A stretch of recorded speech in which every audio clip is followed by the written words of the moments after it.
You know that feeling when you get your first real paycheck, not the little cash you made babysitting or mowing lawns, but that first actual job where taxes come out and suddenly you feel like an adult. Yeah, that moment, most people think it's just the start of their career. But here's what nobody tells you. That first job isn't just teaching you skills or building your resume. It's quietly programming how you think about money for the rest of your life.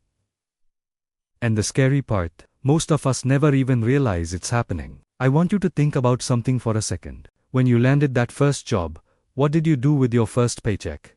Did you treat yourself? Did you finally feel like you could breathe because you had money coming in? Or did you immediately start worrying it wasn't enough? Whatever you felt in that moment, whatever you did with that money, it probably set a pattern you're still following today, even if you don't see it yet. And if you're watching this because something about your money situation feels off, like you're doing everything right, but still not where you want to be, then stay with me, because we're about to uncover something most people go their entire lives without understanding. And hey, if this resonates with you even a little bit, go ahead and hit that like button now. It actually helps more people find this video. And honestly, more people need to hear this. So let's talk about what really happens with that first job. Most people think the important parts are obvious. The salary, the job title, maybe the benefits. But the real impact, it's way deeper than that. Your first job teaches you what you're worth, not just on paper, but emotionally. If you start at $30,000 a year, your brain files that away as what your time is worth. If you start at $60,000, same thing. And here's where it gets interesting.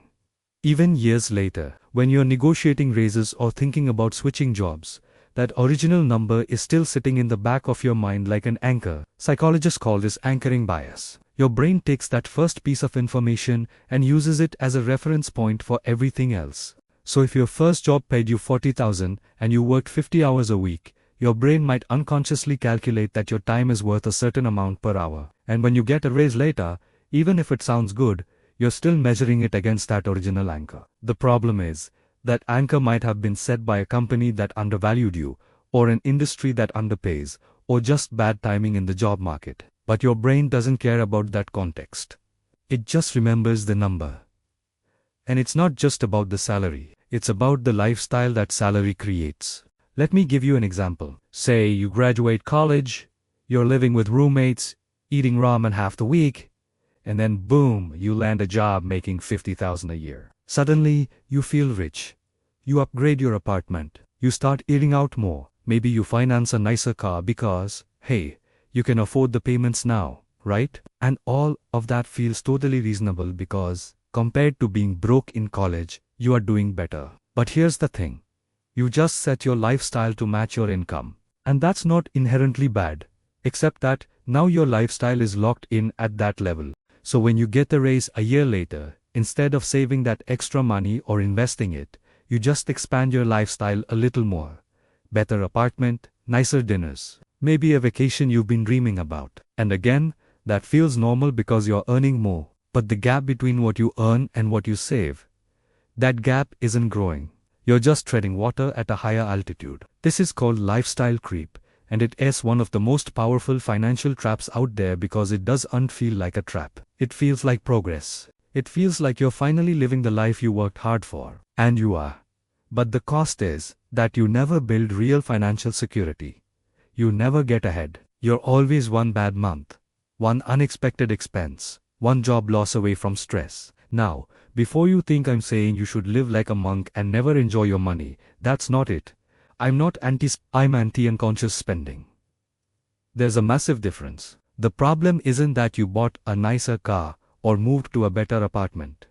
The problem is that you didn't decide to do it. It just happened because that's what everyone else was doing, and it felt like the next logical step. And that's where your first job really gets you. Because it's not just teaching you about money. It's teaching you about what success looks like. If everyone around you at that first job is leasing new cars and going out for happy hour 3 times a week, your brain starts to believe that's what successful people do. If your coworkers are all talking about their weekend trips and their new gadgets, you start to feel like you're falling behind if you're not doing the same. It's social conditioning, and it's incredibly powerful. But here's what makes it even more complicated. Your first job also teaches you how to relate to work itself. If you start in a toxic workplace, where you're overworked and underappreciated. You might internalize the belief that work is supposed to be hard and miserable. And then later, even if you have the option to find something better, part of you might not even look because you think this is just how it is. On the flip side, if your first job is supportive and values work-life balance, you're more likely to expect that in the future and not settle for less. Same thing with money conversations. If your first workplace had open conversations about salaries and raises, you're probably more comfortable negotiating later. But if it was secretive and awkward, you might carry that discomfort with you for years, which means you're less likely to ask for what you deserve. And that silence, that costs you real money over the course of your career. Let me tell you about someone I know. We'll call him Alex. Alex got his first job out of college at a startup. It was exciting, fast-paced, and the culture was all about grinding. Everyone worked late, everyone hustled, and for a while, Alex loved it. He felt like he was part of something. But here's the thing, the pay wasn't great. It was below market rate, but the company sold a dream. Equity, future growth, the idea that if you just worked hard enough, you'd be rewarded later. So Alex worked hard, really hard nights, weekends. He barely saw his friends, and his lifestyle stayed pretty minimal because, honestly, he didn't have time to spend money anyway. But a few years in, the startup didn't blow up like everyone hoped. The equity wasn't worth much, and Alex realized he'd been underpaid for years, while his friends who took corporate jobs were saving money, maxing out retirement accounts, and actually had lives outside of work. But here's the kicker. Even after Alex left and got a better paying job, he still had this voice in his head, telling him he wasn't working hard enough unless he was exhausted. His first job taught him that your value is tied to how much you sacrifice. And it took him years to unlearn that. Years of therapy and self-reflection to realize that rest isn't laziness and boundaries aren't weakness. That's the invisible cost of your first job. It's not just about the paycheck. It's about the beliefs you absorb, the identity you start to build, the version of success you're chasing without even realizing it. So what do you do about it? How do you stop letting that first job control your financial life? Well, the first step is just awareness. And if you're still watching, you're already doing that. Seriously, thank you for being here. If you haven't already, hit that subscribe button, because we're going to keep unpacking stuff like this. The real psychology behind money that nobody talks about. The second step is to audit your beliefs. And I know that sounds kind of abstract, so let me break it down. Ask yourself, why do I spend money the way I do? Not what do I spend it on, but why? Do you eat out 5 times a week because you genuinely love it, or because that's what your coworkers did at your first job and it became a habit? Do you feel like you need a nice car because you actually care about cars, or because you think that's what someone at your level is supposed to have? This isn't about judgment, it's about clarity. Because once you see the pattern, you can choose whether to keep it or change it. Maybe you realize you do love eating out, and that's fine. But maybe you also realize you don't care about the car that much, and you'd rather put that money towards something else. The point is, you get to decide. Not your first boss, not your old coworkers. You. Third, rethink your baseline. Remember that anchoring bias we talked about? You can reset it, but it takes intention. If your first job taught you that you're worth a certain amount, challenge that. Look at market rates for your skills now, not 5 years ago.